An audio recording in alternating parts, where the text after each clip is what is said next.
Nath, o que você fazia, né? Eu falo, não, eu estava no 7º período de Direito, estudando para ser juíza, né? Eu sou socióloga por formação, bailarina clássica. Um belo dia, eu viajei de lua de mel com meu marido, assisti um show de pole dance, inventei que eu queria fazer pole dance em casa. Foi uma paixão que me puxou pela acrobacia, não pela dança em si, não foi o lado sensual, não foi o salto alto do pole dance que me convenceu. Nessa época tava o boom do Orkut, do Facebook, as pessoas se conhecendo, né? A mídia social no Brasil estava começando a fluir. Esse processo todo me levou a descobrir quem realmente fazia pole dance no mundo, quem não fazia, quem realmente existia, quem não existia. Eu queria existir. E o pole tem a sua origem marginal, o pole vem das boates, ele tem a origem do cabaré, ele tem a origem dos shows, apesar de ter esse lado acrobático que as pessoas pouco conhecem. Quando você fala em pole dance, a primeira imagem que as pessoas têm à cabeça é Demi Moore, 1981, filme striptease, né? Ninguém pensa Malakamba indianos subindo numa tora de bambu. E essa história do pole legítimo, do pole esporte, do pole modalidade física, ele começa, ao meu ver, ele começa agora. E é engraçado como o perfil das alunas foi mudando ao longo do tempo, né? As minhas primeiras alunas, essas minhas amigas, algumas eram famosas ou algumas eram amigas de pessoas famosas, elas realmente não queriam ser vistas fazendo aula. Elas tinham vergonha de serem vistas fazendo aula. Depois veio a fase das meninas que dançam na noite. As meninas que dançam na noite começaram a me procurar para ter alguma formação a mais. Essas meninas não viram alunas. Elas fazem 1, 2 aulas, aquilo já é suficiente para o que elas querem executar na noite e elas vão embora. Depois teve a fase das mulheres que queriam dançar para o marido. Né? E aí muitas vinham porque queriam aprender uma coreografia sensual para dançar pro marido, pro namorado e tudo mais. O pole que a stripper faz é o mesmo que a atleta faz. As pessoas falam assim pra mim: ah, mas o meu pole é sensual, o seu pole é esporte. Não, mentira, o nosso pole é o mesmo. O sensual e o esporte vai fazer a mesma pra você. O que muda é o contexto. É como você joga isso pro público observar. Eu não sei, eu não diria que a gente emplacaria essa qualificação olímpica.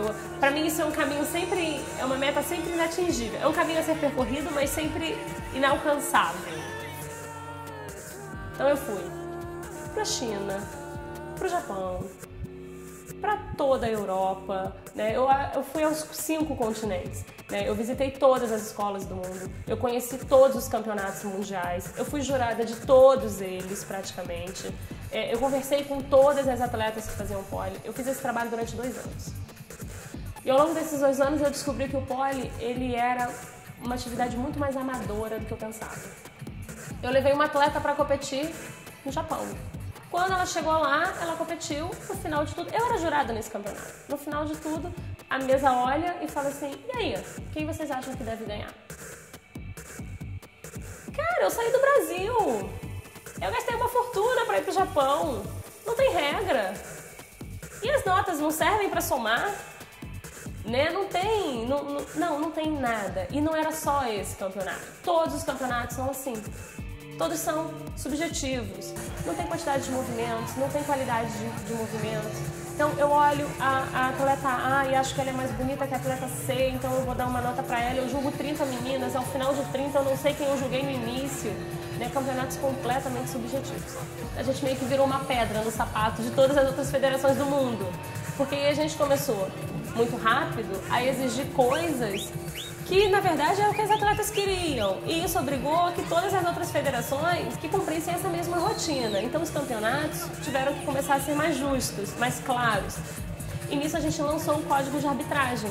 Tem número de movimentos obrigatórios, são divididas as notas por execução, por técnica, por artística. A gente teve que pegar todos os movimentos, dividir por princípios de biomecânica, para dividir em graus de dificuldade os movimentos, para aplicar força, flexibilidade, resistência, saber se eles são de nível A, o nível vai do A até F. Então foi um trabalho de mais de 1 ano, né?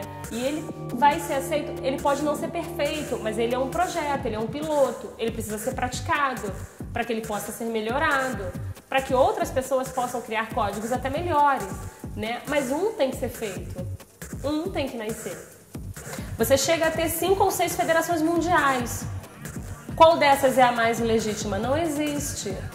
O poli, ele vive um momento, eu vejo assim, um momento de explosão muito grande, onde cada país se reúne e funda a sua entidade. Cada país quer mostrar que a sua federação é mais funcional que a outra, né? Tanto que não existe um consenso sobre regras, sobre arbitragem. Eu tenho um amigo que brinca comigo, ele fala assim: quem é essa louca? Você é uma louca que tem um ano e meio, chegou ditando regras, criando normas, falando tem que ser assim, tem que ser assado, e aí você acha que o mundo inteiro vai seguir você e você não vai ter nenhum conflito por isso, né? Aí eu brinco com ele, eu falo, ó, Thomas Edison inventou a lâmpada e os fabricantes de vela não ficaram felizes. Eu não tenho mais vida, Vanessa acorda, polidense dorme, polidense respira, polidense, né? Não tem outra coisa. O poli, ele tem uma coisa que fascina muito, que é o lado da plástica, né? Ele por si só, ele é belo, né? Uma mulher ou um homem fazendo acrobacia em cima de um mastro a 5 metros de altura, sem nenhuma segurança, sustentando o corpo, né? E desenvolvendo movimentos plásticos, utilizando toda a força, resistência, flexibilidade. Só pessoas realmente formidáveis conseguem fazer.